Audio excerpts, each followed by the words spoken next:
So yesterday we started the novel Hatchet and by Gary Paulson. We read through the first chapter yesterday and we were introduced to two characters. One character, actually I guess three characters. Brian, who it appears will be the main character of the novel, and his mom was introduced yesterday. And then finally we were introduced to the pilot because Brian is flying north to meet his dad for the summer. And we know that his parents are divorced, and that doesn't seem like the dad wanted the divorce, but there is a big secret that Brian knows about that his parents don't know, that he's aware of this little bit of information. And it certainly appears that it's causing Brian a significant amount of stress. So he's flying north and on this single engine plane, and the chapter ended with the pilot having a heart attack. So let's see what's going to happen today. So chapter 2. For a time that he could not understand, Brian could do nothing. Even after his mind began working and he could see what had happened, he could do nothing. It was as if his hands and arms were lead. Then he looked for ways for it not to have happened. Be asleep, his mind screamed at the pilot. Just be asleep and your eyes will open now and your hands will take the controls and your feet will move to the pedals. But it did not happen. The pilot did not move except that his head rolled on a neck impossibly loose as the plane hit a small bit of turbulence. The plane. Somehow the plane was still flying. Seconds had passed, nearly a minute, and the plane flew on as if nothing had happened, and he had to do something. Had to do something, but did not know what. Help. He had to help. He stretched one hand toward the pilot, saw that his fingers were trembling, and touched the pilot on the chest. He did not know what to do. He knew there were procedures that you could do mouth to mouth on victims of heart attacks and push their chests, CPR, but he did not know how to do it, and in any case could not do it with the pilot, who was sitting up in the seat and still strapped in with his seatbelt. So he touched the pilot with the tips of his fingers, touched him on the chest, and could feel nothing, no heartbeat, no rise and fall of breathing, which meant that the pilot was almost certainly dead. Please, Brian said, but did not know what or who to ask. Please. The plane lurched again, hit more turbulence, and Brian felt the nose drop. Did not dive, but the nose went down slightly, and the down angle increased the speed, and he knew that at this angle, this slight angle down, he would ultimately fly into the trees. He could see them dead ahead on the horizon, where before he could see only sky. He had to fly it somehow, had to fly the plane. He had to help himself. The pilot was gone beyond anything he could do. He had to try and fly the plane. He turned back in the seat, facing the front, and put his hands, still trembling, on the control wheel, his feet gently on the rudder pedals. You pulled back on the stick to raise the plane. He knew that from reading. You always pulled back on the wheel. He gave it a tug and it slid back toward him easily. Too easily. The plane, with increased speed from the tilt down, swooped eagerly up and drove Brian's stomach down. He pushed the wheel back in, went too far this time, and the plane's nose went below the horizon and the engine speed increased with the shallow dive. Too much. He pulled back again, more gently this time, and the nose floated up. Too far, but not as violently as before. then down a bit too much and up again as before, then down a bit too much and up again, very easily, and the front of the engine cowling settled. When he had it aimed at the horizon and it seemed to be steady, he held the wheel where it was, let out his breath, which he had been holding all this time, and tried to think what to do next. It was a clear, blue sky day with puffy, fluffy bits of clouds here and there, and he looked out the window for a moment, hoping to see something, a town or village, but there was nothing. Just the green of the trees, endless green, and lakes scattered more and more thickly as the plane flew. Where? He was flying but did not know where. He had no idea where he was going. He looked at the dashboard of the plane, studied the dials, and hoped to get some help, hoped to find a compass, but it was all so confusing, a jumble of numbers and lights. One lighted display in the top center of the dashboard said the number 342. Another next to it said 22. Down beneath that were dials with lines that seemed to indicate what the winds were doing, tipping or moving, and one dial with a needle pointing to the number 70, which he thought, only thought, might be the altimeter. What do you think an altimeter is? Or altimeter? I'm guessing something to do with the altitude, how high he is. The device told him that his height above the ground, or above sea level. Somewhere he had read something about altimeters, but he couldn't remember what or where or anything about them. Slightly to the left and below the altimeter, he saw a small rectangular panel with a lighted dial and two knobs. His eyes had passed it over 2 or 3 times before he saw what was written in tiny letters on top of the panel.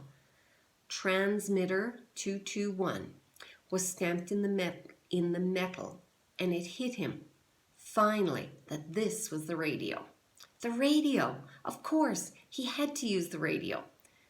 When the pilot had been hit that way, he couldn't bring himself to say that the pilot was dead, couldn't think it. He had been trying to use the radio. Brian looked at the pilot. The headset was still on his head, turned sideways a bit from his jamming back into the seat, and the microphone switch was clipped into his belt. Brian had to get the headset from the pilot, had to reach over and get the headset from the pilot, or he would not be able to use the radio to call for help. He had to reach over. His hands began trembling again. He did not want to touch the pilot, did not want to reach for him, but he had to. He had to get the radio. He lifted his hands from the wheel just slightly and held them, waiting to see what would happen. The plane flew on normally, smoothly.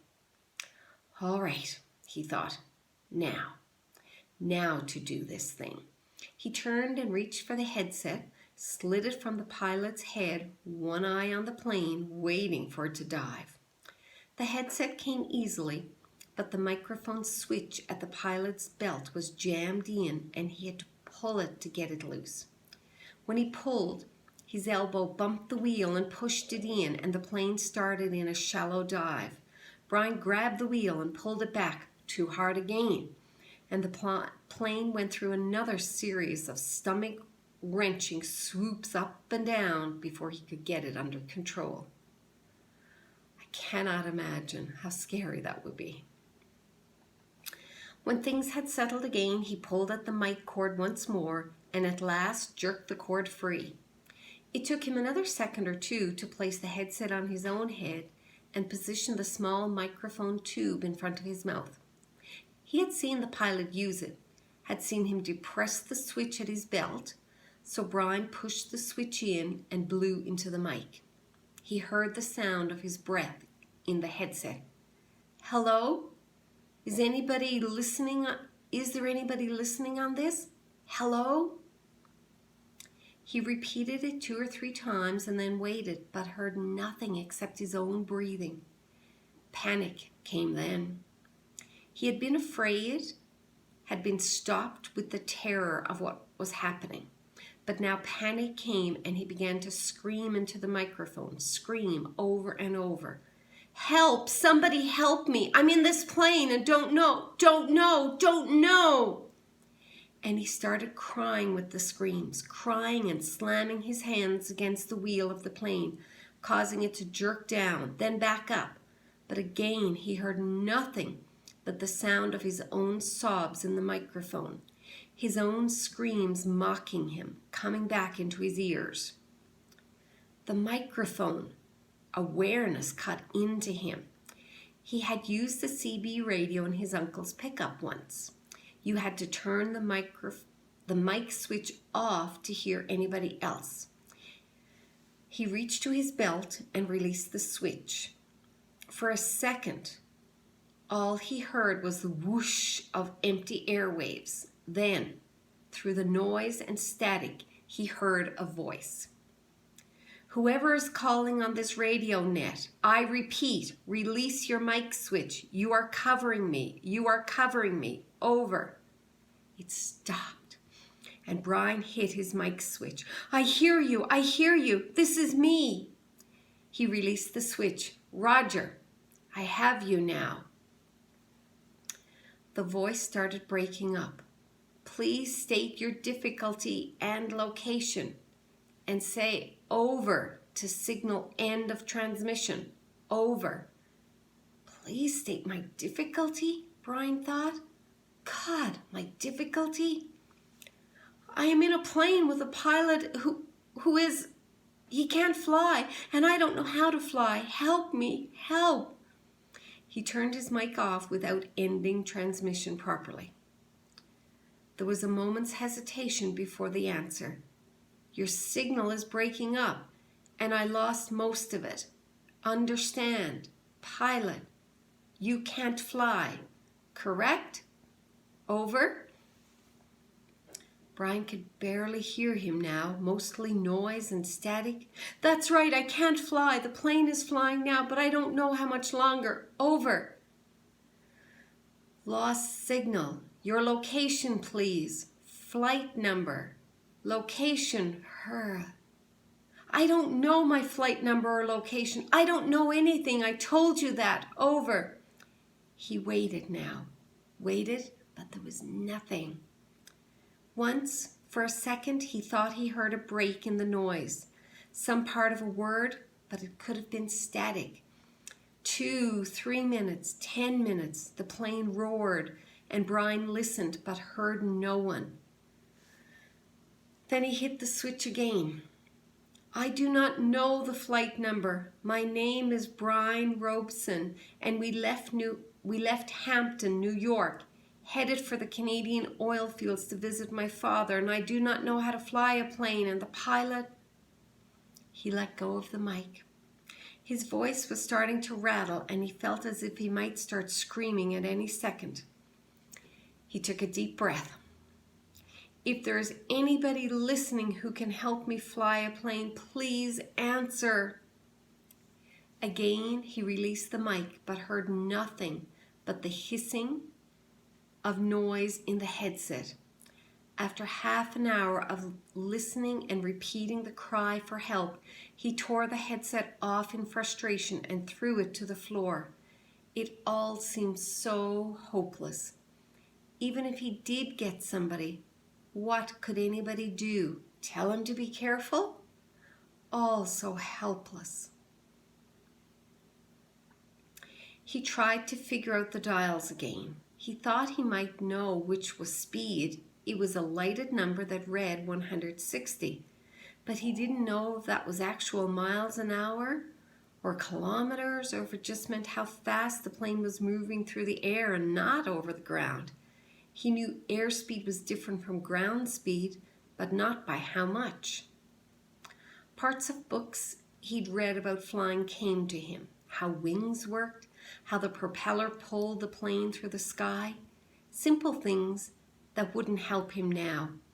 Nothing could help him now. An hour passed. He picked up the headset and tried again. It was, he knew, in the end all he had, but there was no answer. He felt like a prisoner kept in a small cell that was hurtling through the sky at what he thought to be 160 miles an hour. Headed? He didn't know where. Just headed somewhere until...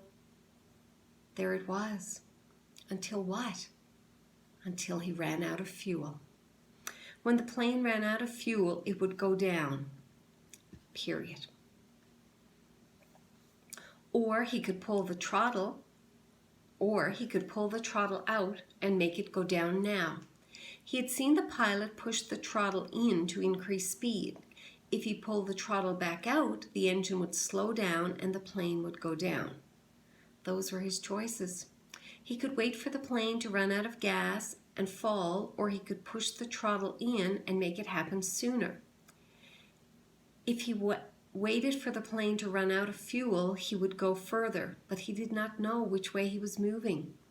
When the pilot had jerked, he had moved the plane, but Brian could not remember how much or if it had come back to its original course.